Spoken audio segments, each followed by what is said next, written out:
تقبل الله منكم صالح العمل وحقق الله ما ترجون. السلام عليكم ورحمة الله تعالى وبركاته. رمضان كريم، عيد مبارك، كل عام وأنتم بخير. تقبل الله منا ومنكم صالح الأعمال. سو جدا ماشي waxaan ku sameysanaynaa macmacaan karooto ama karooto xalwo karooto la iskale kadib karootada markaa soo xoqnay saas ayaa soo shiidnay. inta waxaan ku haysanaa koob waraange iyo koob biyo iyo koob saliid iyo koob sokor macmacaankan intaas ayuu ka kooban yahay. awal mara waxaa ka bilaabeynaa wax yariis oo subag ama wax yar batar soo jiidaan. kadibna karootadii aan soo xoqnay. karootada axbaabi wax dhacaan kama bixinin, dhacaankeeda isku shiidnay, wax biyana kuma darin, ayada la soo shiiday kadibna lagu soo daray. kadib sokortii ayaan ku darnay. markay sokorta iyo iyadu isku milmad xoogaa iftiin yar la-aan ahaysay, kadibna waxaan ku darnay maxaa la dhahay waraangadii, koobka waraangada ahaa.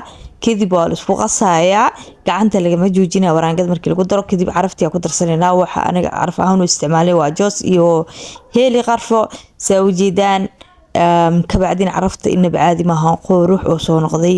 markaan kadib waxaan dareemaynaa xoogaa yar inuu soo yar adkaaday oo soo bislaan rabo. kadibna saliidii, koobka saliidina diyaarsanaya geb ku siinay. kadibna waa walwalaaqnay. markaa walwalaaqnay kadib digsiga kusoo daayay, waaba diyaar waayaba. kadib meeshaan ayaa ku diyaarsanay. markaa meeshaan ku shubanay kadibna waxaa decoration ahaan oo isticmaalaynaa sisinta caadiga ayaa isticmaalaynaa. markaas waxaa ku dhahay waa kaas hadda quruxdaasi kusoo baxday. wax yaraa dhignay dhowr daqiiqo kadibna waa jarjarnay. waxaa ku dhahay markii la jarjarayna quruxeeb kusoo baxday. waxaas dhehaysaa maasha allah maasha allah, yaa professional chef ma kariya isdhehaysa. intaasna faan waaye. marka insha allah waxaa waaye inaba caadi maahan, afaaransan ayuu kusoo baxay.